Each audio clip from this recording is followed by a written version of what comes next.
한 주 동안 안녕들 하셨습니까? 벌써 뭐 이제 한 해도 이제 한 2달 정도 남았습니다. 참 세월 빠르죠? 그래서 이제 끝낼 때쯤 되면은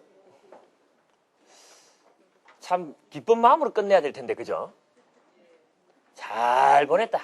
아이, 참 그런 어떤 만족감이 이렇게 충만해야 되는데 미련이 남고 참 아쉽고 진짜 이제 끝은 인생의 끝인데 말이에요.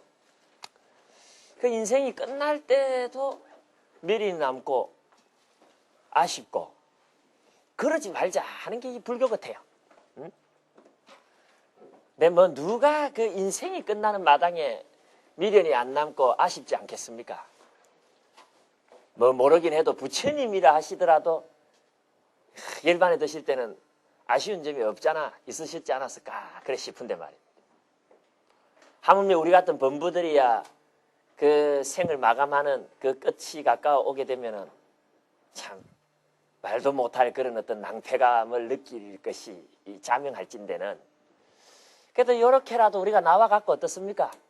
저녁 시간에 시간 빠뜨리지 않고 참 부처님 앞에 이렇게 모여가지고 부처님의 가르침이 뭔가 참 진지한 자세로 이렇게 경청하는 그런 노력이라도 기울인 것이 그 마지막 가는 길의 그 허무함을 그래도 많이 이렇게 좀 채워주고 위로해 줄 수 있는 중요한 그런 방법일 겁니다.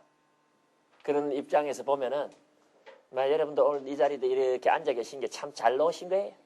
뭐 할 겁니까? 뭐 7시 뉴스 볼 겁니까? 봐봤자 또 뭐 합니까? 그 이야기가 그 이야기고. 잘하셨어요. 잘하셨어요.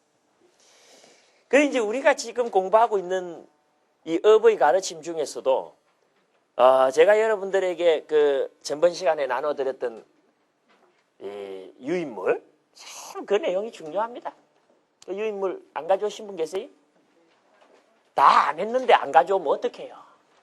다 한 것 같아요 그때?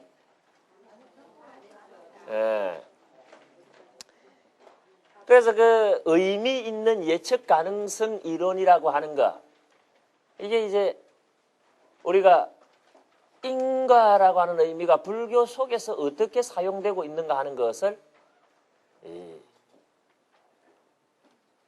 참 그 파악하기가 어려운 건데 여러분들이 이 설명을 들을 수 있는 소중한 기회였습니다. 이 유인물 내용이. 그래서 이제 그 설명했던 거 우리가 또 되풀이할 필요는 없고 오늘은 우리 그 설명의 4번째 단락을 보면 되겠죠.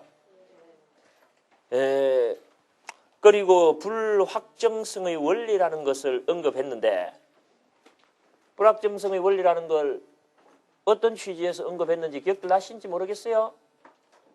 물질 세계만큼은 이 100% 예측이 가능할 줄 알았는데 물질 세계조차도 아주 미시 세계를 탐색해 들어가 보니까 예측은커녕 지금 이 순간 그 물질의 위치와 운동량마저도 함께 측정할 수 없는 그런 곤혹스러운 상황이 펼쳐져서 물질계조차도 100% 정확성의 인과율을 주장하기 어려워진 것 아니냐 하는 지적이 불확정성의 원리라고 하는 제안을 통하여 논의가 되었던 것입니다. 전번 시간에 상당히 그 무게중심을 주고 그런 이야기를 했는데 기억들 나시죠? 그런데 이제 그것도 그래요. 그게 그렇게 걱정할 일이 아닙니다. 이 인과율을 확립하는 데 있어서. 이제 그 이유를 밑에 제가 한 2가지 정도로 적었습니다. 미시세계의 기묘함이라는 걸 언급했는데 불확정성 원리라는 것은 그런 겁니다.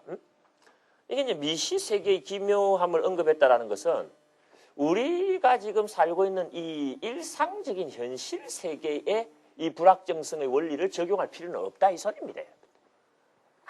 아주 작은 입자들의 세계. 아주 참 쪼개고 쪼갠 끝에 만나게 되는 그런 밀입자, 소립자의 세계에나 이 원리가 의미를 가지는 것이지 지금 우리가 살고 있는 이런 세계, 이걸 우리가 이제 12처, 육근, 육경의 12처 세계라 그러는데, 이런 12처 세계에는 이런 불확정성의 원리라고 하는 것이 적용을 해봤자 의미가 없습니다, 여러분들. 전번 시간에 제가 이 단위론을 이야기하면서 단위를 사용하면 정확도가 느껴지긴 느껴지지만 그 정확도를 느끼려면 적절한 단위를 사용해야 된다. 이런 말 했던 거 기억납니까? 안 납니까? 그럼 예를 들어 갖고 지구에서 달까지 거리를 38만 4,400km 1cm라고 말하나 4,400km 10cm라고 말하나 그건 의미가 있습니까? 없습니까? 그래 말하는 거는. 의미가 없죠. 그죠? 그거는 몇 킬로미터인가만 정해져도 어떻습니까? 자세한 셈이라. 그래서 여기도 보면 38만 4,400km라고 평균 길이를 내는 것은 100km 단위는 되어야지 그 단위가 의미가 있지. 10km 단위나 1km 단위조차도 의미가 없다는 소리입니다. 그러니까 이런 크기의 세계는 이런 크기의 세계에 맞는 그러한 제한이 의미를 가지는 거지. 조그마한 세계에서 적용이 되는 원리를 이런 큰 세계에 적용한다는 것은 의미가 있다 없다? 없다 이거야. 그러니까 신경 쓰지 않았답니다. 일단은. 그 이야기입니다. 이게. 미시 세계의 기묘함을 언급한 것이니 그 규모에서의 언급은 육근 육경이라는 그 규모에서 벌어지는 업에 대한 언급과 같은 선상에 두고 볼 수가 없다. 옹스트롬이라는 단위는 원자 크기 정도의 세계에는 의미를 가져도 지금 우리가 사는 자동차의 주행거리 같은 걸 이야기하는 데는 옹스트롬과 같은 단위는 의미가 있습니까? 없습니까? 없는 것처럼 불확정성의 원리를 지금 우리 세계에 적용하는 것은 옹스트롬이라고 하는 단위를 가지고 우리 세계를 재려고 하는 짓하고 뭐다? 똑같은 짓. 그런 건 의미가 있다 없다? 없다. 그래서 이제 전번 시간에도 이야기를 했습니다만 이 의미라고 하는 게 굉장히 중요합니다. 여러분들. 무슨 짓을 하더라도 무슨 말을 하더라도 의미 있는 말을 해야 되고 의미 있는 짓을 해야 됩니다. 그죠? 무의미에 빠져버리면은요 참 곤혹스럽습니다. 단위를 사용하는 것도 그렇고 원리를 적용하는 것도 그렇습니다. 이런 걸 염두에 두셨는지 우리 부처님께서 쓰라신 유명한 비유가 바로 뗏목의 비유. 그죠? 그 필요한 자리에 필요한 걸 쓰라. 어? 강을 건널 때는 뗏목이 필요하지만 건너고 나면은 뭡니까? 버리라는 거죠. 미시 세계를 설명할 때는 불확정성의 원리가 필요할 줄 모르지만 우리 세계를 설명할 때는 뭐다? 그거는 있으나 마나한 원리일 수도 있다는 거예요. 너무 신경 쓸 필요가 없습니다. 왜? 같은 선상에 두고 볼 필요가 없기 때문에. 나중에 말하지만 여기 이제 나중이라고 하는 것은 다음 주가 될지 다음 학기가 될지 내생이 될지 뭐 확실치 않습니다만 하여튼 나중에 제가 말하겠지만은 그런 것이 몇 개 더 있어요. 바로 우주론적 생성의 문제. 이 우주가 도대체 어떻게 생겨났느냐? 이런 문제도 지금 우리가 업을 따지고 있는 차원에서는 뭡니까? 동일선상에 두고 볼 수 있다 없다? 없다. 왜? 그건 또 너무 커. 맞아요, 틀려요, 여러분들. 그러니까 업의 가르침이 합리적이라는 것은 내가 여러분들께 업의 주체에 대한 이야기를 하면서 좀 강조를 했더랬습니다. 업의 주체가 뭐라 그랬어요? 응? 응? 절대 물어보면 답 안 하기로 작정을 하고 여러분들 오시죠. 응? 그리고 제가 묻는 것은 바로 내가 답한다라는 사실을 여러분들은 또 잘 알고 있죠. 응? 저 사람의 질문은 자문자답형이다. 그래서 어떤 질문을 하더라도 우리가 그것에 대해서 답할 이유도 의무도 또 그 질문에 대해서 답을 모른다고 해갖고 부끄러워하거나 언짢아할 그럴 필요도 있다 없다? 없다. 응? 딱 여러분들 표정이 그래. 내가 답합니다. 하지만은 너무해요 그래도. 응? 그런 거는 기본이 되기야. 업의 주체를 뭐라 그랬어요? 옳지 육구라고 그랬죠. 아 그럼요. 이렇게 한 소식 하신 분도 여러분들 중에 있다는 것은 여러분들이 큰 기쁨이 아닐 수가 없을 거예요. 그런데 우리가 육근이라고 하는 것을 풀이해보면 나 자신이다 그랬대. 응? 근데 이제 진화가 아니니까 육근이라고 부를 뿐이다. 이런 좀 복잡한 이야기 했던 거 기억납니까? 안 납니까? 그랬을 때 이 업은 행동인데 나 자신인 육근의 주체를 한정한 것은 행동이라고 하더라도 다른 사람의 행동까지 신경 쓰지 말고, 그러니까 네 행동부터 신경 쓰라고 하는 그런 아주 그 초점을 정확하게 맞추려고 하는 의도가 거기서 느껴진다. 이런 이야기도 함께 했었죠. 그죠? 그런 겁니다, 여러분들. 부처님의 가르침이라고 하는 것은 아주 효과적이고 효율성을 중요시 여겨요. 응? 너무 많은 걸 설명하다 보면은 하나도 설명하지 못할 수도 있다 없다. 그러니까 세상에 제일 효과가 없는 약은 만병통치약입니다. 모든 걸 치료할 수 있는 약은 아무것도 치료할 수 없는 약이라는 말하고 뭐다? 똑같은 말, 똑같은. 그렇기 때문에 그 가르침이 의미를 가지는 영역이 있어요. 그런데 업의 가르침은 분명히 내가 이야기했지만 육근, 육경의 세계의 의미가 있다고 그랬어. 육근, 육경의 세계는 뭡니까? 육근으로 인식할 수 있는 세계를 말해. 내 눈에 보이는 세계, 내 귀에 들리는 세계, 내 코로 냄새 맡아지는 세계, 내 혀로 맛보여지고 내 몸으로 촉감되고, 그래서 그런 오감각에 의한 정보를 종합할 수 있는 세계. 이게 뭡니까? 육근, 육경으로 된 12처의 세계잖아. 그런데 우주의 생성과 같은 경우는 지금 당장 내 눈으로 우주론적인 규모를 확인할 수 있습니까? 없습니까?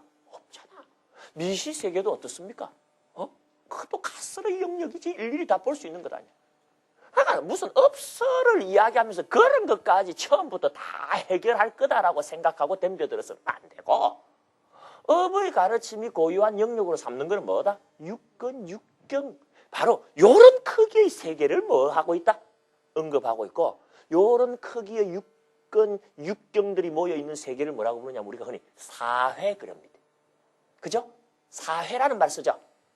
요 너머에 사회학과에 이상한 사람이 있어갖고, 참 개교 이래로 가장 참 언론에 많이 참 이렇게 참 했습니다만은, 그 사회 말고 육근, 육경이 모여있는 이걸 보고 사회라는 말로도 씁니다. 그러니까 업은 고유하게 사회윤리를 이야기하고 그 사회 속에 적용되어지는 일종의 법칙성을 도출하는데 초점이 있는 거예요. 그러니까 미시세계의 기묘함을 이야기하는 불확정성의 원리에 너무 뜰 필요도 없고, 그런 걸로 치자면은 우주론적 생성의 문제는 너무 크니까 일단 뭐 해도 된다? 빼도 돼. 응? 빼도 돼. 그런데 이건 육근, 육경 안에서 벌어지는 일인데도 사실은 업으로 쉽게 처리하지 못하는 문제가 또 있긴 있습니다. 그게 여기 뭐라고 적어놨습니까? 출생의 다양성, 이런 말 거기 있습니까? 없습니까? 그래서 태어날 때 어떤 사람은 좋은 집에 태어나고 어떤 사람은 어떻습니까? 참 곤란한 집에 태어나고 그러죠? 여러분들은 어떻게 좀 좋은 집에 태어났습니까? 가문이 좀 괜찮은 집에, 그런 집에 출생하셔가지고 이래 한평생 보내십니까? 아니면은 태어나 보니까 나 다시 들어갈란다 싶은 그런 데 태어나갖고 여태껏 고생 말도 못하게 하고 있는지 뭐 어느 쪽인지 모르겠습니다만, 이 출생의 다양성 문제 같은 거, 그죠?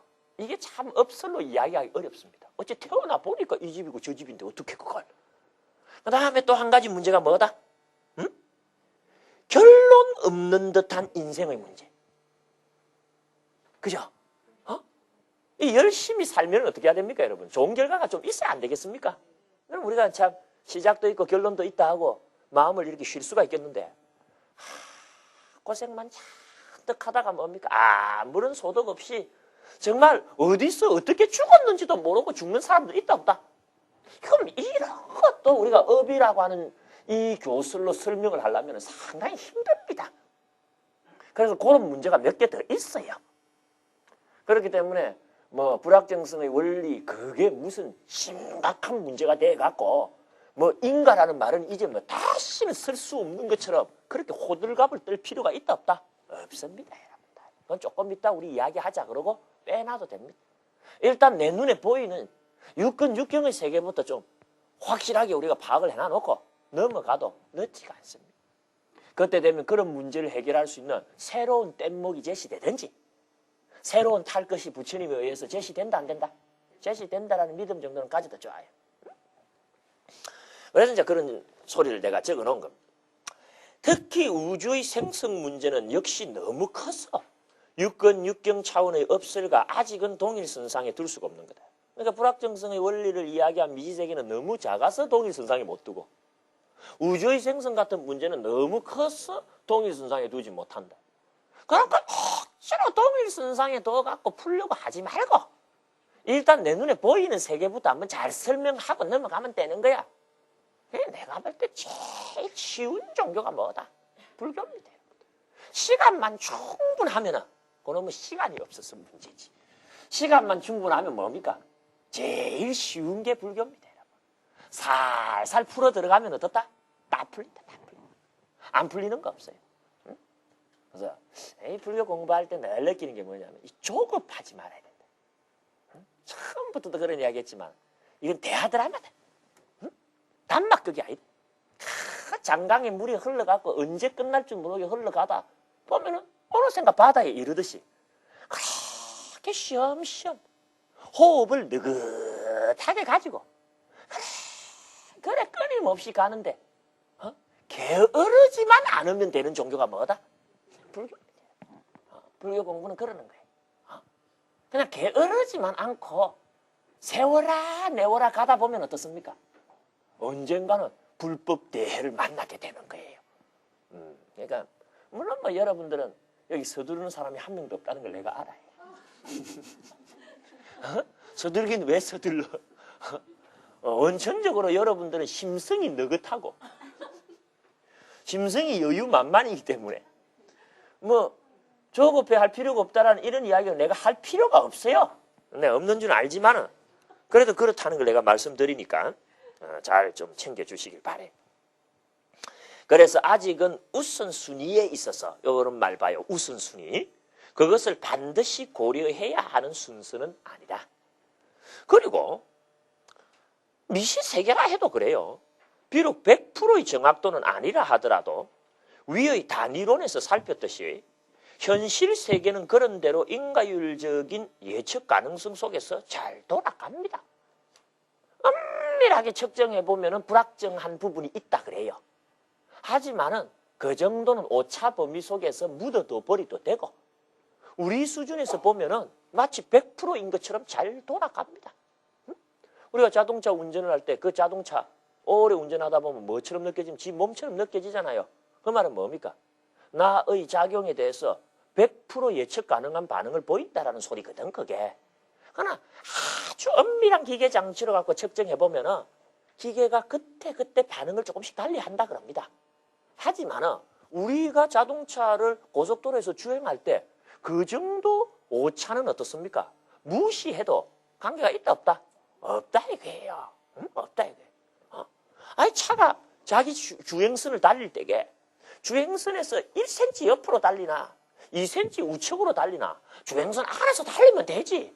그게 틀리게 달린다 이렇게 말할 사람 아무도 없는 거하고 똑같은 거예요. 응? 그래서 참 우리가 기계 속에서 살아가고 있는 거예요. 육근이 육경에게 업을 가하는 이 규모의 세계는 기계가 절실하고 그 기계들은 한결같이 충분히 정확한 인과율을 보인다. 그래서 기계를 부를 수 있는 것이다.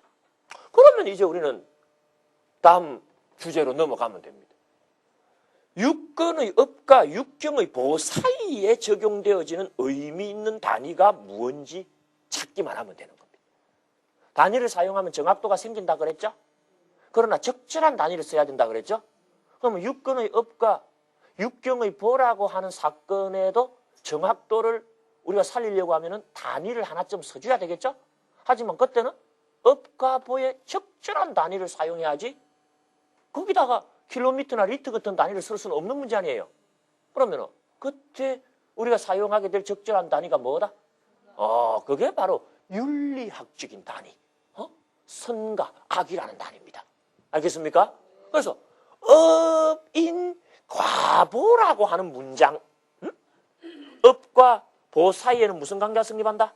인과관계가 성립한다는 업인 과보라고 하는 이 문장의 정확도를 살리기 위해서 업과 보 사이에 단위를 주되 그 단위는 윤리학적인 단어인 뭡니까? 선 또는 뭐다? 악이라고 하는 단위를 준 것 같고 업이 선하면은 보도 선할 거다라고 예측하게 되며 업이 악하면은 어떻다? 보도 악할 거라고 예측하는 것은 정확하게 성립되는 공식이 되는 겁니다. 그걸 우리가 이름하여 뭐라 그랬다? 선인, 선과, 악인, 악가. 그러니까 우리가 일반적으로 선인, 선과, 악인, 악가라는 말, 뭐 불교 안에 들어오면 쉽게 이야기하지만은요, 이 진술에 이르기까지 불교라는 종교가 제시하고 있는 코스는 철학사적인 난문, 난제들을 그 안에 다 포함하고 있을 정도로 상당히 무게 있는 흐름들이었어요.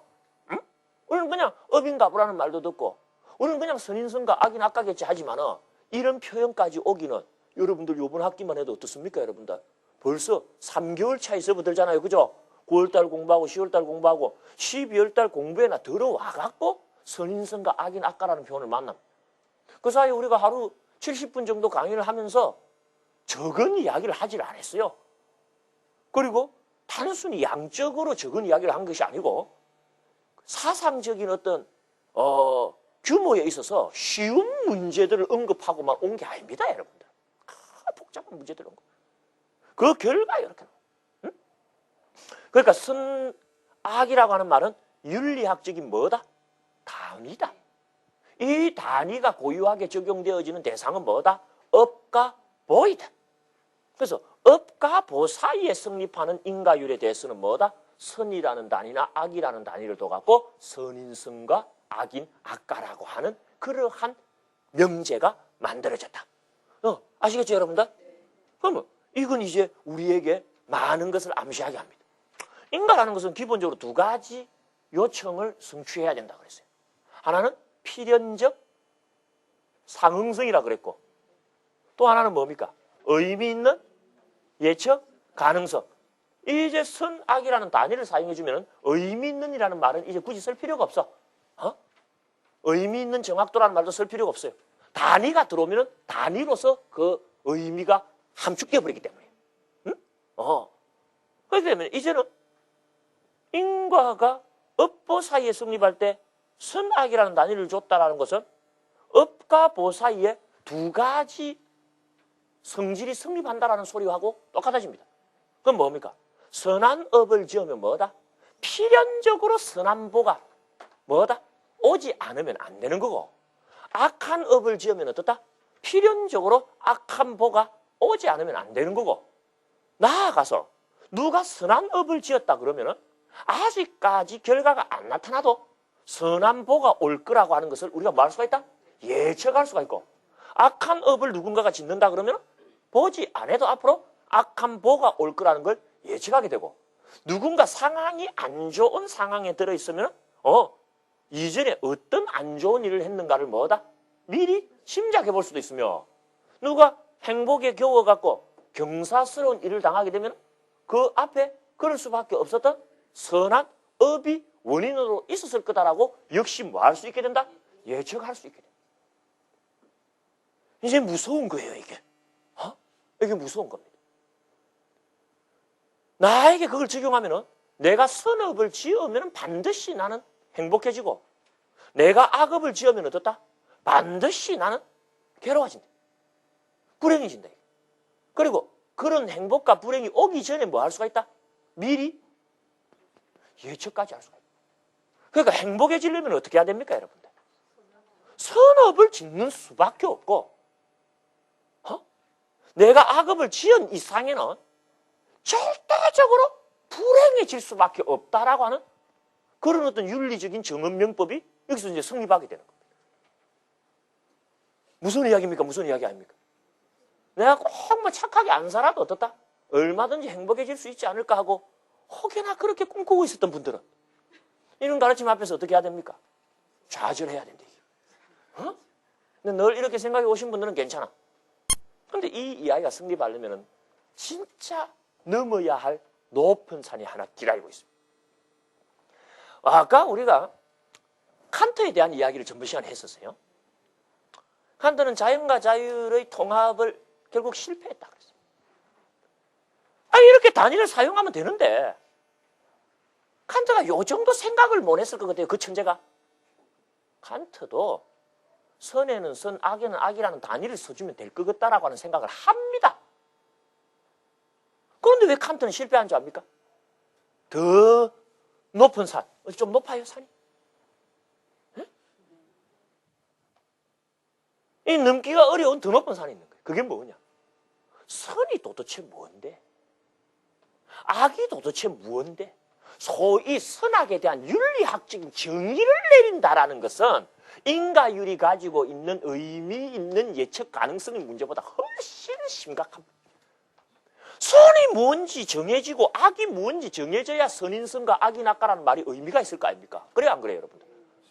그런데 누군가가 하는 행위를 두고 그게 절대적으로 선하다 악하다라고 우리 단정한다라는 게 상식적으로 생각해봐요. 쉽습니까 어렵습니까? 어렵거든요. 우리가 어떤 행위를 보고 그게 선한 행위다 악한 행위다라고 이거 판단한다라고 하는 건요 불가능에 가까울 정도.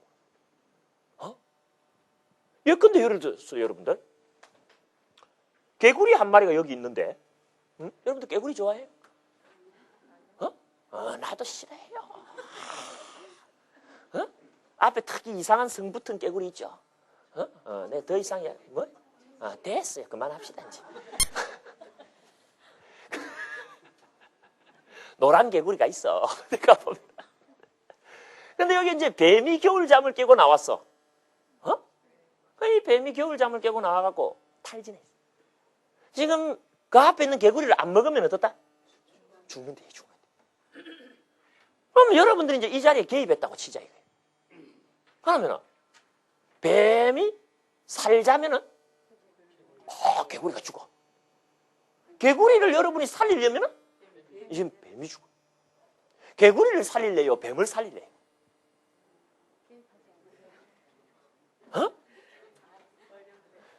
우리가 이상적인 생각은 누구나 떠올리는 게 뱀도 살고 개구리도 살면 제일 좋을 것 같아. 그래요 안 그래요? 그러면 참 선하다라는 말 쉽게 붙일 수 있을 것 같아. 그런데 뱀도 살고 개구리도 사는 방법은 없을 것 같아. 그러면 뱀을 살려야 잘한 짓이에요? 개구리를 살려야 잘한 짓이야? 이런 문제야, 이런 문제. 우리가 선이 뭔지 악이 뭔지 그걸 결정짓는 것이 어려운 것은 개구리를 살려야 잘했다 할까 뱀을 살려야 잘했다 할까 하는 문제하고 똑같은 거야. 내가 이런 문제를 학생들에게 냅니다. 그래갖고 적으라 그래요. 그럼 이제 여러 가지 견해에 따라 적습니다만 어떤 놈은 뭐라고 적는 줄 압니까? 일단 뱀을 하여금 개구리를 먹게 한대. 그런 다음에 그 뱀을 내가 먹는데.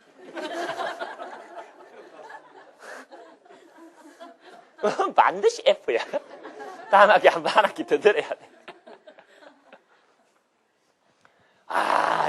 여간곤란한 문제가. 그래서 이 선악의 문제라고 하는 것이 선이 뭐고 악이 뭔가를 결정짓는 것이 어렵다라는 문제가 이제 가로막고 있기 때문에 우리는 또 호흡을 한 번 더 길게 해서 선이 뭔지 악이 뭔지를 결정짓고 넘어가는 긴 여정을 또 걸어가야 됩니다. 여기서 부처님이 말씀하신 선이 뭐며 악이 뭔가를 그냥 이야기할 수도 있어요. 있지만은 어떻다? 그건 올바른 제시가 아닙니다. 왜 올바른 제시가 아니냐? 선이 뭐고 악이 뭔지를 정하는 게 얼마나 어려운가를 여러분들이 충분히 공감하실 필요가 있습니다. 함부로 여러분 선하다, 함부로 착하다라고 이야기를 하는데 그게 그래 만만한 주제가 아닙니다. 이거 따지고 들어가면 정말 어렵다라고 하는 걸 여러분들이 공감할 때 부처님의 말씀이 아주 단순한 말인데도 정말 대단하시구나 하는 그런 찬탄의 마음이 생깁니다. 그래서 나는 이 불교 공부라고 하는 것은 문제를 우선 문제라고 심각하게 인식할 줄 아는 자세, 이게 불교 공부의 추진력이다 그렇게 생각해요. 밥이 의미를 가지려면 배가 고파야 됩니다. 맞습니까? 틀립니까? 배고파가 있는데 어떻습니까? 밥 한 그릇 줄까? 그러면 그러지. 배가 불러가고 밥은 쳐다보기도 싫은데 밥 줄까? 그러면 그럼 어떡합니까 여러분들? 예의가 있는 사람도 어떻습니까? 싫어합니다. 그렇기 때문에 선악의 정의에 배가 고파야 돼요 여러분들. 무슨 말인지 알겠습니까? 근데 지금 보면 별로 배 안 고픈 표정. 알아도 그만. 몰라도 그만. 다시 말해서 먹어도 그만. 안 먹어도 그만. 지금 당장 배 안 고프면 우리 그래 됩니까? 안 됩니까? 그런 상황에서 이게 밥이다라고 주면은 그 밥이 효과가 있다 없다? 없다. 그래서 일단 여러분들을 배고프게 하는 과정을 좀 내가 선악의 정의에 여러분들이 기근을 느끼도록 지금부터 이야기를 시작할 테니까 이 문제가 얼마나 복잡하고 그리고 근원적인 문제인가 하는 것을 여러분들이 공감을 해주기 바랍니다. 이 선이 무엇이며 악이 무엇이냐를 이야기하는 데 있어서 우리가 먼저 주목하지 않을 수 없는 윤리학이 기독교 윤리학입니다. 왜 기독교 윤리학이냐면은 이 종교학자들이 분석이 그렇습니다. 불교라는 종교는 고통에 대한 의식이 강하고 기독교라는 종교는 죄에 대한 의식이 강하다. 응? 죄악에 대한 의식이. 그러니까 벌써 이 종교, 기독교 같은 거 여러분들 보면 계속 죄 이야기 나옵니까? 안 나옵니까? 막 올림픽 체조 경기장 같은 데 모아놓고 죄 사함의 길 하고 이렇게 붙여놓으면 어떻습니까? 온갖 죄인들은 그걸로 다 몰려갑니다. 우리같이 죄 안 진 사람들은 갈 필요가 없지만 그 지가 죄인이라고 생각되는 사람들은 그걸로 다 몰려가. 그 죄악 그걸 그렇게 강조하는 것은 뭡니까? 죄가 뭐며 악이 뭐며 선이 뭐냐에 대해서 기독교만큼 뭡니까? 그런 문제에 대해서 깊이 천착하고 있고 골몰하고 있는 종교가 또 있겠냐 하는 그런 생각을 직관적으로 하게 합니다. 과연 이 기독교 윤리학을 보게 되면 선이 뭐고 악이 뭔지에 대해서 더 이상 간단 명료할 수 없는 답을 내리고 있습니다. 기독교 윤리학에 딱 들어가면 선과 악이 그냥 딱 정해집니다. 뭐가 선이냐?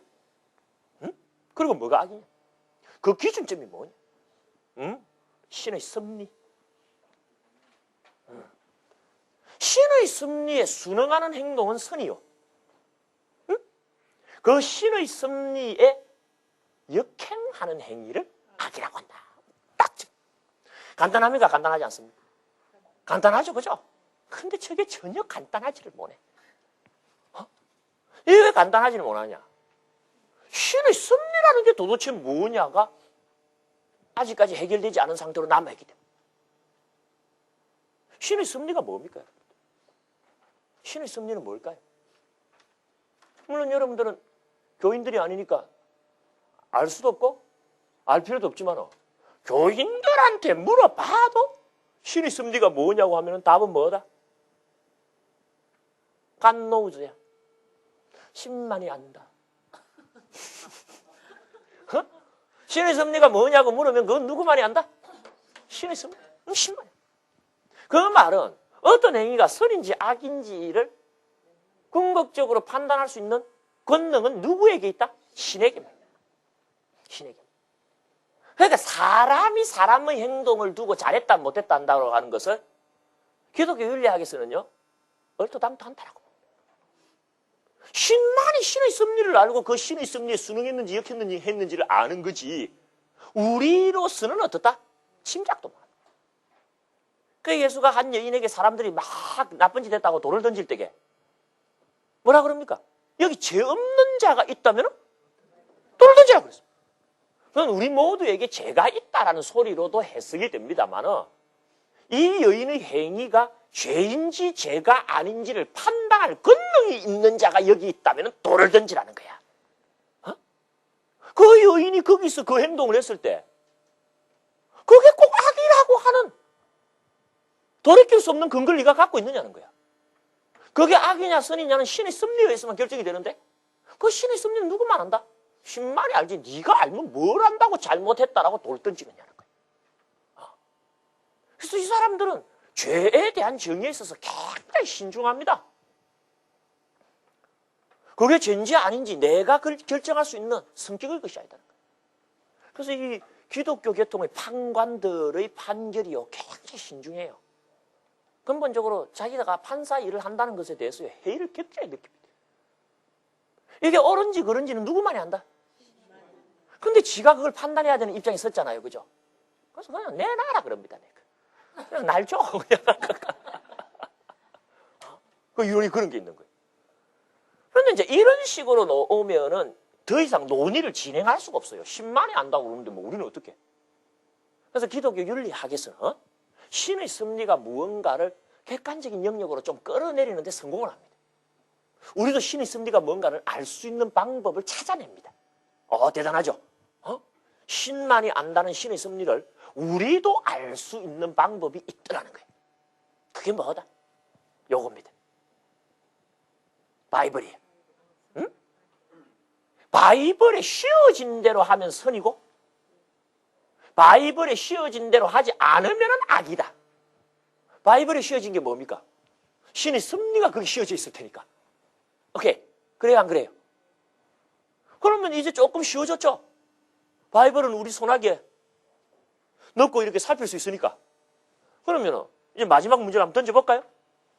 바이블에 뭐라고 씌워져 있는데? 질문을 그렇게 던져야 되겠죠. 응?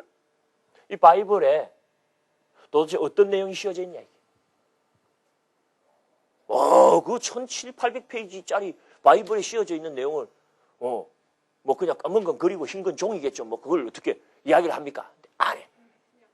한마디로 딱 바이블에 씌워진 바를 이야기를 할 수가 있어요. 1800페이지에 가까운 바이블의 내용을 한마디로 요약하면 뭐다? 우리 작년한다. 요번 1학기 때 불교학 개론 시간에서 믿음에 대한 이야기 했죠. 응? 기독교의 믿음과 불교의 믿음이 다르다 이런 이야기 했죠. 믿음의 대상이 다르고 믿는 방법이 다르기 때문에 다르다 이런 이야기 했죠. 그래서 기독교는 뭘 믿고 불교는 뭘 믿는다 그랬어요. 세상에. 어제 일도 참 전생 같아서 가물가물되는데 전번주 강의한 것도 아니고 전번달 강의한 것도 아니고 방학때 특강한 것도 아니고 전번 학기 강의한 내용을 가지고 내가 질문한다는 것은 결례죠, 여러분들에게. 그래 안 그래요? 내 결례라고 생각을 해요. 기독교는 뭘 믿는다? 예수의 말을 믿는 거고 불교는 뭘 믿는다? 부처님의 말씀을 믿는 거다. 그래 이야기했던 거 기억납니까? 안 납니까? 바이블에 뭐가 씌워져 있느냐? 한마디로 하자면은 요게 씌워져 있어. 기독교를 믿으라. 1800페이지에 가까운 바이블에 씌워져 있는 내용을 한마디로 말하면은 기독교를 믿으라. 두 가지 이야기, 세 가지 이야기가 아닙니다. 딱 한 가지 이야기합니다. 예수의 말을 믿으라. 예수의 말이 기독교죠? 기독교를 믿으라. 요 이야기합니다. 그러면 바이블에 씌워진 대로 하면은 선이고 바이블에 씌워진 대로 하지 않으면 악이라는 것은 바이블에 씌워진 것을 기독교를 믿으라는 말로 환치하면 어떻게 됩니까? 기독교를 믿으면 선. 기독교를 안 믿으면 악. 결론이 이렇게 내리줘요. 결론이 이렇게 내리죠. 기독교인들은요, 선악의 정의가 딱 결정됐습니다. 기독교에 대한 신앙이 있으면 선. 다른 건 안 봐. 기독교를 믿느냐 안 믿느냐 가지고 뭐다? 선악을 딱 결정지어버립니다. 기독교를 믿으면 뭐다? 선. 그게 바이블에 씌워진 대로고 그게 신의 섭리야. 기독교를 안 믿으면 뭐다? 천하 없는 사람도 안 믿으면 어떻다? 악이다. 그래서 이런 거 한 번 더 읽어도 돼. 난 무척 고마워요. 여러분들 몇 페이지를 보시느냐 하면은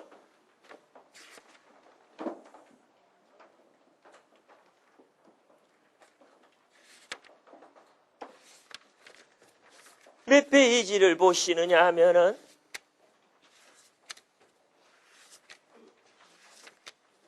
그때 이걸 여러분들하고 내가 같이 분명히 했을 건데 128페이지 한번 펴보세요. 128페이지 한번 읽었던 거 그게 표시가 돼 있어요? 안 돼 있어요? 돼 있죠? 그때 두 번째 단락 읽었죠? 오늘은 세 번째 단락 보세요. 128페이지 세 번째 단락. 보셨어요? 기독교적인 구원의 책이 달라요? 그건 128페이지가 없어요? 127페이지 뒤가 128페이지예요. 한번 봐요. 찾았어요? 세 번째 단락. 그것도 틀림없는 이야기. 그거 틀려. 근데 그 말보다는 127페이지 다음이 128페이지다가 더 맞아요. 왜냐면은 한 장이거든, 그거는. 129페이지 앞에 128페이지는 없을 수가 있어요. 누가 찢어버렸거나? 그럼 없을 수 있죠? 근데 127페이지가 있는 경우는 반드시 128페이지가 있게 돼. 그 뒷페이지거든. 종이로. 그러니까 저분이 뭘 좀 해보시라고 했는데, 응? 이 나이 경지에 이르려면은 좀 더 하셔야 돼. 여러분 세 번째 단락 한번 보세요. 기독교적인 구원의 방법론에는 의화 또는 의인, 즉 justification이라고 하는 것이 전제되는데, 어떻게 발음 괜찮았어요? 이 의화를 성취하는 방법에 대해서 오랜 세월 가톨릭 교회와 개신교회가 교리상의 논쟁을 벌여왔다고 합니다. 무엇이 구원을 받을 수 있는 궁극적인 근거인가라고 했을 때, 가톨릭 교회는 신앙과 선행 이 두 가지 요소를 들었고, 기독교에 대한 믿음과 그 행위가 선해야만이 뭐다? 구원을 받을 수 있다라고 그랬고, 개신교 교리에는 신앙 하나만 있으면 된다고 주장을 했습니다. 그 결론이 1999년에 그들이 새 천년을 맞이하기 전에 내려지는데, 신앙 하나로 족하다고 결론을 내립니다. 여러분들. 개신교리가 이겨요. 신앙 하나면은 이미 그게 선인데 선행이라는 말을 뭐하러 또 적느냐는 거야. 그 느낌 여러분들 느껴집니까? 이거 실제 벌어졌던 일입니다, 여러분들. 신앙이라고 하는 것이 성취되면은 선행은 자연히 그것에 부수되는 현상이다. 믿음이 선인데 믿음 밖에 선이 또 있는 것처럼 이야기하면 오해 생기지 않느냐라는 거야. 이들 교리가 믿음이 얼마나 철저한가 알겠죠? 그러니까 여기는 뭡니까? 기독교를 믿어라. 믿으면 선이요. 믿지 못한다면 뭐다? 그러니까 여러분은 지금 선한 사람들입니까? 악한 사람들? 저 입장에 서면. 저 같은 경우는. 아주 악하지. 거의 이제 사탄의 수준이야. 결국 이 이야기의 결론이 뭡니까? 이거 잘못됐다는 거 이야기하고 넘어갈 거 아닙니까? 그러니까. 기독교 믿지 말아라고. 지 혼자 안 믿어도 악한데. 남들한테 돌아다니면서 뭡니까? 믿지 마라고 한 꼴이 되니 나는 이제 큰일이야 지금. 상황이 심각해요. 상황이 지금 심각해. 그러니까 여러분들 기독교인들이 빗기 들고 다니잖아.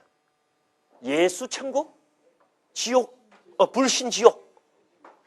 그게 다 종교인들 자극하려고 선명한 자기들 입장을 드러내려고 그렇게 자극적인 핏기를 든 게 아니고 교리가 그래. 예수를 믿으면 천국 가고. 왜? 선한 자니까. 선의 대가로서 복을 받는 거고.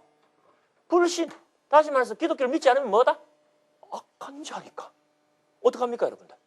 그 처벌로서 심판의 날 이후에 어디 간다? 지옥 간다. 지옥 간다. 그 여러분들은 그날이 온 다음에 어디 간다? 극락 가요? 그날 이후에? 그러니까 이게 심각한 종교학적인 농담이라고 해도 되지.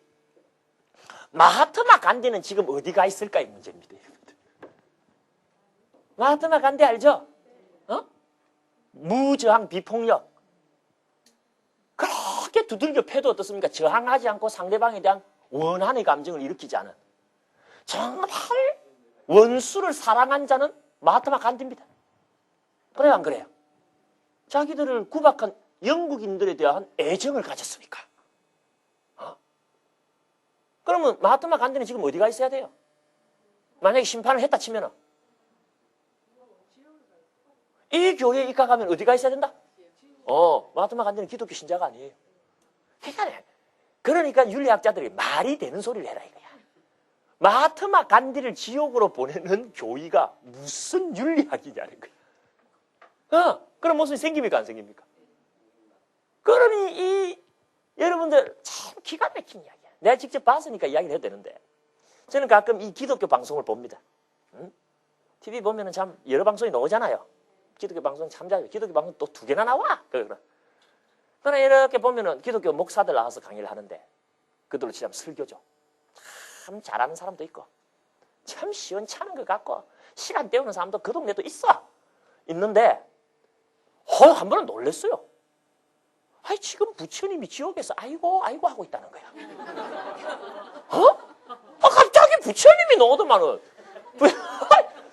부처님이 지금 지옥에서 내 그대로 이야기, 아이고, 아이고 하고 있다는 거야. 유황불이 뜨거워갖고. 왜? 그들이 볼 때 부처님도 하나님의 피조물인데, 예수를 믿었다, 안 믿었다? 아이, 그때 예수가 있어야 믿든지 말든지 하지. 그래, 치자면은.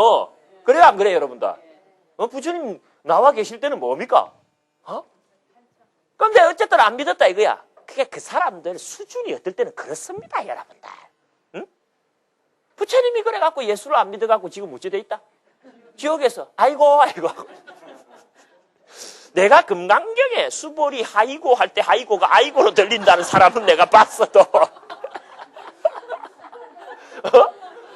이 한자가 모르는 사람들이 불교 신앙은 있어갖고 금강경이 누가 좋다고 털어놔놓고는 들어보면 아이고 여작 약작 신염 할 때 뭐 이러고 막 나오잖아요.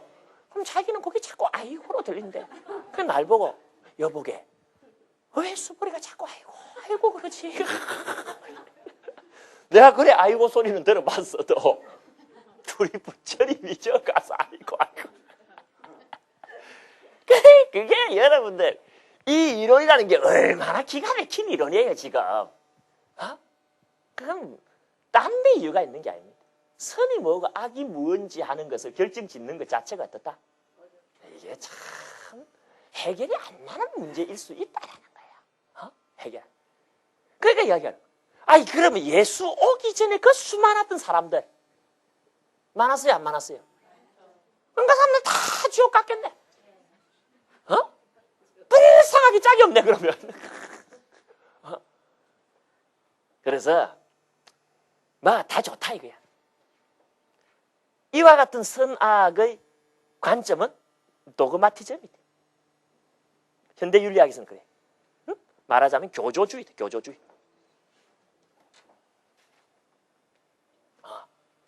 그러니까 저거한테나 받아들여질 만한 거지. 기독교 신앙을 갖지 않은 사람들이 이런 교리를 받아들일 리가 있다 없다? 없다. 그걸 우리가 뭐라 합니까? 독단. 어떨 땐 또 뭐라고 불러요 여러분들? 독선이라고 부르죠. 지 혼자 선하더라고. 저거 믿는 사람들만 선하더라고. 그래서 윤리학의 세계에 들어오면은 일반 윤리학의 세계에 들어오면은 저거는 도그마티즘으로 이미 뭡니까? 거부해버린 이론입니다. 응? 어떻게 기독교 뭐 있는 사람이 선하냐는 거예요. 참 앞으로 이제 할 이야기가 많습니다만은 우리가 이 브라우마니즘 유신론 사상 이야기할 때도 세 번째 창조신이었던 브라우마는 무지와 고통과 죄악의 문제를 해결하지 못한다는 이야기했죠. 그죠? 그때 우리가 죄악 이야기했어요. 응? 이건 비슷한 문제야. 오히려 기독교 신앙을 지닌 사람들이 저지르는 죄악이 어떻습니까? 이 세상 죄악의 모델이 될 정도입니다, 여러분들.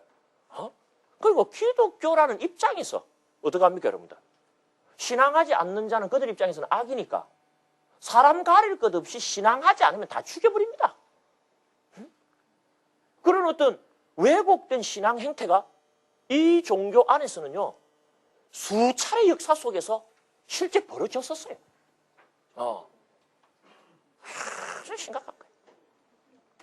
그러니까 우리는 이제 두 가지를 생각해야 됩니다. 이 기독교적인 이론의 지나친 극단성과 실제 윤리학에서는 그래서 받아들이지 않음.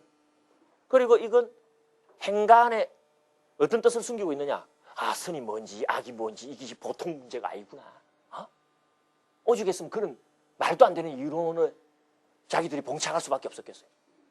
그래서 이제 이 기독교 윤리학을 우리가 살피다가 이게 문제가 있다라고 느낀 윤리학자들이 관심을 기울인 게 고대 히랍 철학의 윤리학입니다. 응? 그리스 철학 있죠, 그죠? 그리스 사람들은 이성적인 사람들입니다. 기독교 또는 이 이슬람교 이쪽은 종족상으로 보면 셈족이라는 종족의 문화입니다. 이 헤브라이즘이라는 게 유대교 사상으로부터 시작된 그걸 우리가 철학적으로 헤브라이즘이라고 그러는데 이거는 뭐다? 이건 셈족입니다. 셈족은 아주 감성적이고 다혈질적이며 감정적인 사람들입니다. 그런 사람들은 뭘 한다? 종교를 해. 그런데 그리스 쪽 사람들은 이거는 아리안족입니다. 종족이 달라. 고대 종족이. 아리안족은 굉장히 이성적이고 냉정한 사람들입니다.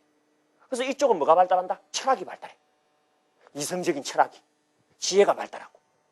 그래서 이 아리안족의 말하자면은 철학적 사유의 원조격에 해당하는 그리스 철학, 고대希腊 철학을 살펴보게 되면 선과 악에 대해서 그래도 좀 나은 견해를 얻을 수 있지 않을까 하는 기대를 우리가 품게도 됩니다. 그래서 살펴보니까 고대希腊 철학에서는 뭘 선이라고 하고 뭘 악이라고 하느냐 했더니 시간 남아있구만.希臘 철학에서는 신의 섭리 대신에 자연을 도입합니다. 선과 악을 나누는 기준이 뭐다? 자연의 섭리. 자연의 섭리를 따르면 선. 자연의 섭리에 역행하면 뭐다? 악. 좀 나아요. 어때요? 아까 신의 섭리에 비하면 어때요? 많이 낫죠? 실제 이제 동양 사상 안에도 이希臘 철학적인 저런 기준을 갖고 선악을 재단하고 있는 문화 현상이 있습니다. 도교입니다. 도교. 우리가 유불선 할 때에 그 선교 있죠, 그죠? 신선 사상, 노장 사상, 우리 뭐 그렇게 이야기를 합니까? 우리가 일반적으로 도교 그러죠.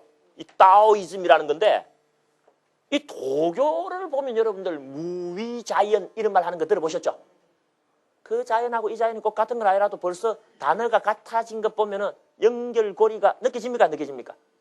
그 동네가 그겁니다, 여러분들. 자연 그대로 돌아. 도교가. 잡초가 우거지면 우거지는 대로 돌아. 자연 그대로 두는 게 선이요. 그 자연에 조금이라도 조작을 가하면 그게 뭐다? 악이다. 이런 입장도 말하자면 자연의 섭리에 따르면 선, 자연의 섭리를 어기면 뭐다? 악하는 입장으로 우리가 이원화시켜 볼 수가 있는 거예요. 뭐 동양적인 관점에서도 그런 견해가 있을 정도로 이런 거대希臘 철학자들의 이 선악의 정의라고 하는 것은 상당한 그런 외연을 가지고 있는 다소 설득력이 있는 사상이라고도 볼 수 있습니다. 있지만 여기도 똑같은 문제가 하나가 발생해요. 문제는 그 자연의 섭리라는 게 뭐냐 하는 문제. 자연의 섭리가 뭘까요? 자연의 섭리. 노세 노세 젊어서 노세. 늙어지면 못 노나니. 그게 자연의 섭리입니까? 자연의 섭리라고 하는 걸 윤리학자들은 이렇게 표현을 해버렸어요. 약육강식. 자연 하면 못 있는 것 같지만은 그 자연의 속을 들여다보면 끔찍하다.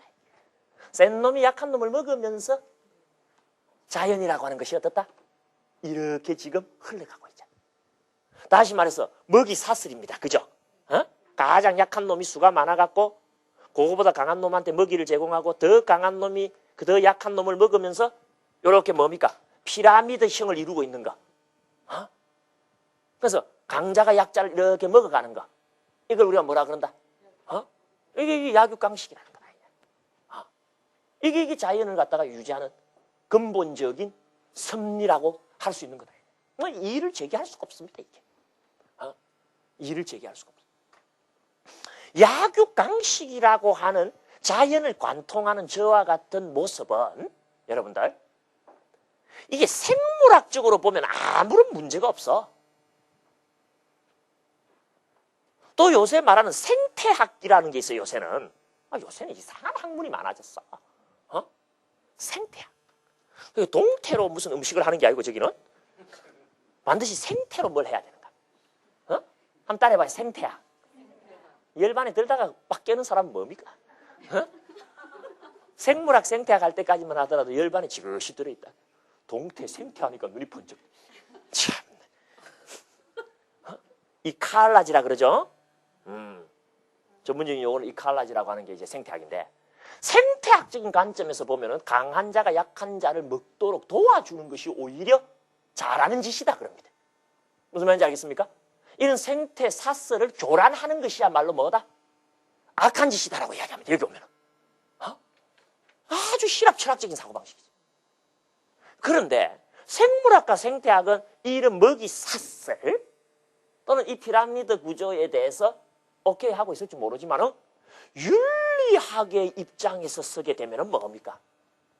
이게 이상해. 강자가 약자를 먹는 것은 뭡니까? 어쩔 수 없는 일일 뿐이지. 어때요, 여러분들? 잘하는 짓이다라고 말하는 데는 뭔가 석연치 않음이 느껴집니까? 안 느껴집니까? 강자가 약자를 먹는 건 지도 살아야 되니까 어쩔 수 없다는 느낌은 우리가 이해를 합니까? 안 합니까? 하지만 그걸 잘한다 이래 말하는 데는 그건 아닌 것 같은데 하는 생각이 들어요, 안 들어요, 여러분들? 이 문제인 거예요. 여기서는 그걸 잘한다라고 한 거야. 근데 윤리학자들이 생각해 볼 때는 뭡니까? 어쩔 수 없이 지도 살아야 되니까 약자를 먹지만은 그러나 그건 좀 세상이 윤리적이지 못하다는 뜻이지, 그게. 그걸 윤리라고 합리화시켜줘서는 안 되지 않느냐는 생각을 여러분 합니까, 안 합니까? 부처님이 그런, 부처님이 어린 시절에 여러분도 잘 알다시피 톡하면 아주 그 사색적인 성향을 보이셔요. 어릴 때부터 어떻습니까? 이 통치랄지 세상에는 별로 뜻이 없었던 겁니다. 그러니까 부왕이셨던 슈토다나 왕은 어떻습니까? 아주 그 화두가 어떻게 하면 내 아들 시다르타를 세상에 뜻을 두게 할까? 이게 그 화두. 아침에 의전회의가 열리기만 하면 뭡니까? 시달태자를 집에 묶어두는 방법에 대해서 아이디어를 내고 실행에 옮겨. 그냥 한신하가 농경제 감독을 한번 시켜봅시다. 세상에 뜻을 둘 수 있을 줄 모르지 않습니까? 좋다. 땅이라고 하는 게 말할 수 없는 힘을 가져요, 여러분들. 그래서 우리도 이 정신이 아예 가버린 사람 말고 말랑하는 사람 있죠. 어떨 때는 쭉 갔다가 어떨 때는 왔다가 이런 사람들은요 농사를 시키면 잘 났습니다.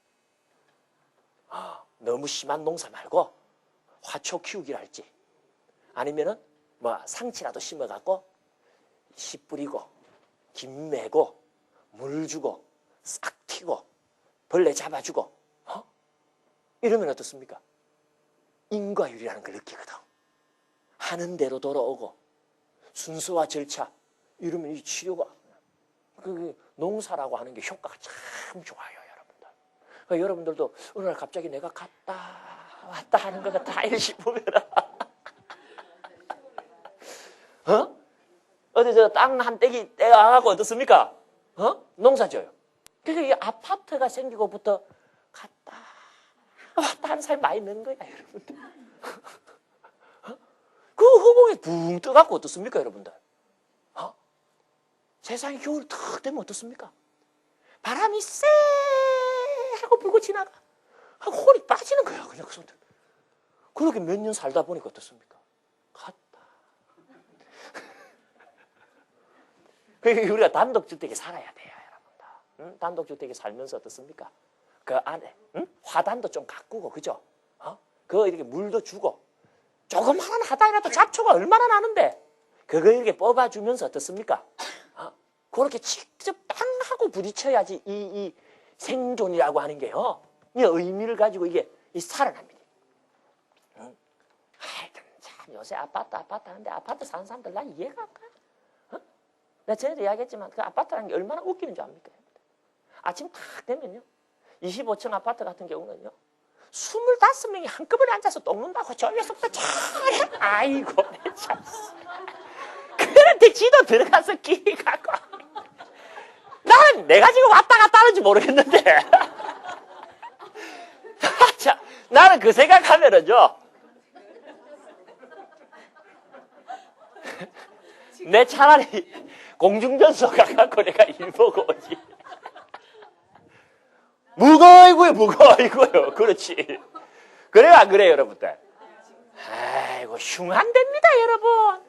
그걸 뭐, 그렇게 매덕씩 주고 사갖고, 세상이 지금 전체적으로 왔다, 갔다 하는 거야, 그게. 지금. 그러니까, 농경제를 갖다가 감독해봐라 그러니, 이건 이제 참 땅하고 이래 맞붙어 보면 뭡니까? 애착이 생긴단 말이야, 땅이라는 게. 그러니까 이제 농경제 감독을 하러 가요. 농경제 감독을 딱 하는데, 앞에 농부가 보습을 가지고 이제 땅을 파랬더만, 군뱅이 한 마리가 딱 끼어. 그 순간에, 새가 벌써 나오면 어떡해? 깨구리가 자주 나와요, 불교에는. 개구리가 분명히 딱 줘. 그 순간에 뭐다? 뱀이 나서 개구리 딱 줘. 그 순간에 이제 솔개가 나와. 그래서 뱀을 채가. 그 솔개를 하늘에서 독수리가 날라서 찢어갖고 먹어버려. 그걸 부처님 보시면서. 이제 엄명한 이야기입니다. 세간난입 그래요. 우리 인생은 생로병사로 들어가기가 어려웠는데 이 사회는 약육강식으로 들어가기가 어려우니 내 개인의 인생이든 세상살이든 세간은 들어가기가 어렵구나. 그게 뭐다? 세간난입이라는 겁니다. 그래서 오늘 농경제 감독은 됐으니까 너희들이 알아서 해라. 이러고 당신은 뒷뜰 잠부나무 밑에 갑니다. 이 잠부나무라는 나무는 여러분들이 잘 알아야 될 나무예요. 우리가 흔히 남섬부주 그러죠. 그때 이 주라고 하는 건 뭡니까, 여러분들? 섬주자죠. 이건 대륙을 뜻합니다. 인도말로는 디파라 그래. 디파. 섬부가 잠부야. 응? 남섬부주 할 때 섬부라는 말은 잠부라는 말을 소리 옮기면 한 거예요. 한번 따라해보세요. 잠부. 잠부가 뭐냐면은 인도 장미 사과나무. 인도 사과나무를 잠부라고 합니다. 인도에 그 나무가 많았어, 그 고대에는. 그래서 잠부나무가 가득 찬 대륙이라 그래갖고 잠부디파, 섬부주. 그게 동서남북 중에서 남쪽에 있다라고 하는 수미산설에 입각해 갖고 앞에 남자를 붙인 거예요. 그래서 우리가 사는 이 세상을 뭐라고 부릅니까? 남섬부주, 남섬부주 그러죠. 실은 인도 땅을 지칭한 개념입니다. 고대에는. 그 잠부나무. 이 잠부나무 밑에 딱 가갖고 명상에 잠겨버립니다. 그 명상에 잠겨갖고 새끼 초선을 얻어요. 새끼 사선 중에서 첫 번째인 초선을 얻는다고. 나중에 부처님께서 고행을 시작하시고 실패하고 난 뒤에 독자적인 명상에 잠길 때에 잠부나무 그늘 아래서 농경제날 내가 새끼 초선을 얻었으니 그게 깨달음의 문이 아니겠느냐 하고 기억을 떠올립니다. 그리고 새끼 초선을 정폭해갖고 2선에 들고 그걸 정폭해서 3선, 4선, 공무변처, 식무변처, 무서유처, 비상비비상처, 상수멸하면서 도를 틉니다. 굉장히 중요한 이 사건이에요, 이게. 그날 그게. 그게 교리적으로도 중요하지만 거기 보게 되면 뭡니까, 여러분들? 부처님은 어떻습니까? 군뱅이를 개구리가 먹고 개구리를 뱀이 먹고 솔개가 먹고 독수리가 먹고 하는 말하자면 이거죠? 이걸 인정했다 못 했다? 인정하지 않았던 겁니다. 이래가 되겠느냐라고 하는 거예요. 이래가 되겠느냐. 그러니까 힐압의 철학도 문제가 있다 없다? 그러나요. 신의 섭리가 이 세상을 어느 영역 속에는 지배를 하듯이 이 힐압 철학적인 약육강식의 섭리가 대부분의 사람을 사실은 지배를 합니다. 우리가 지금 철저히 저 논리에 입각해서 살아가고 있어요. 여러분이나 제가. 줄 서야 하려면 어떻게 해야 됩니까, 여러분? 줄을 잘 서야 되잖아. 맞아요, 틀려요, 여러분들. 줄을 잘 쓴다라는 말은 뭘 보고 줄을 잘 쓴다 그럽니까? 센 놈 뒤에 붙어야지. 줄을 잘 쓴다라는 겁니다. 저 사람은 약하긴 약해도 사람이 참 좋아 보여서 거기 줄 섰습니다. 그럼 집에서 뭐라 그럽니까? 네가 죽으려고 한 장면. 사람은 참 문제가 많아도 센 놈입니다. 줄 잘 썼다. 세상이라는 게 기본적으로 강자의 입장만을 대변하는 구조입니다. 이 구조가. 특히 그 대표적인 구조가 언론이야. 언론. 세상은 그러니까 1등만을 이야기하지 패자를 이야기하지 않아요. 역사는 그래서 뭡니까? 승자의 기록이 역사지 패자의 기록은 그 어디에도 그 흔적을 찾아볼 수가 없어요. 저는 이 경기도 이천에 제 개인 연구소가 하나가 있어요. 제가 그 연구소장입니다.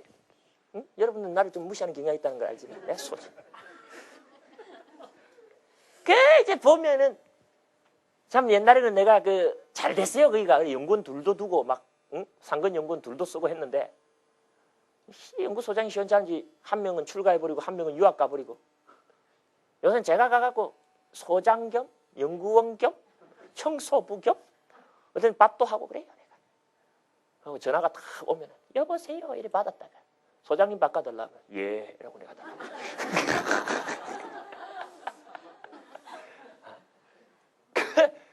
이게 이제 2000에 이게 깡촌이 돼갖고 10년 전만 하더라도요 난시청 지역에 갖고 텔레비가 안 나와.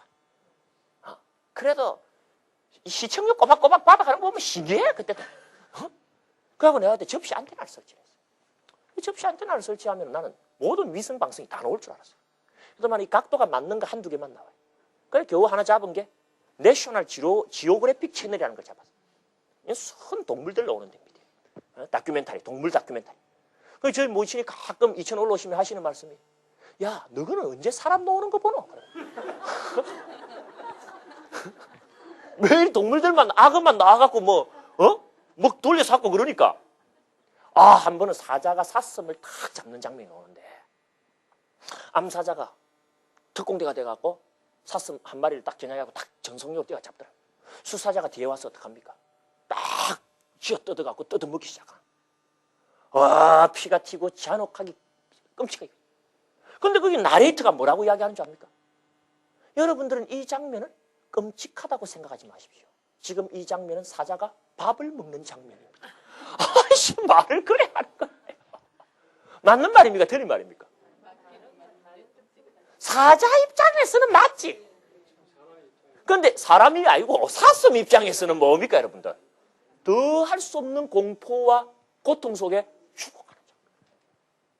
그러니까 강자 입장에서 세상이 말하려고 한다는 건 뭡니까? 약육강식이라고 하는 섭리가 단지 자연계의 섭리가 아니라 이 사회를 지배하는 섭리로 이미 뭡니까? 자리 잡았다. 그러면 이 약육강식 입장에서 선악을 나누는 건 뭡니까? 힘입니다, 힘. 힘이 강하면 선이고 약하면 악이야. 굳이 말을 하자면 맞아요, 틀려요? 이런 윤리가 어디 있어, 세상에? 강한 게 선이고 약한 게 악이다 그러면 말이 안 되잖아요. 강자도 살아야 되지만 약자가 꼭 약하다는 이유로 죽어야 된다는 세상의 논리가 어디 있습니까? 그죠? 그러니까 힐압 철학도 문제가 있다 없다? 있는 거야. 그래서 오늘날 윤리학이 나옵니다. 그 오늘날 윤리학을 우리는 뭐라고 부른대? 잘 아시죠? 아시는 분은 벌써 알고 있어요. 오늘은 시간이 끝났습니다. 다음 주에 한다는 거. 아셨습니까? 그거? 눈치채셨어요? 다음 주에 와요. 오늘날 윤리학은 그래서 선과 악에 대해서 어떤 정의를 시도를 하는가? 응? 기대됩니까? 안 됩니까? 그런데 미리 말씀드리지만 거기도 시원찮아. 그건 뭡니까? 2000년 윤리학의 역사가 선악을 정의 내리는데 실패했다는 소리입니다. 하나님 부처님께서 선악의 정의를 성공적으로 내렸다라고 하면 대단한 겁니까? 안 한 겁니까? 관심 기울여 볼 만한 거예요. 근데 배가 좀 고파졌어요. 오늘 이야기 여기서 모두 마치겠습니다. 수고들 하셨습니다.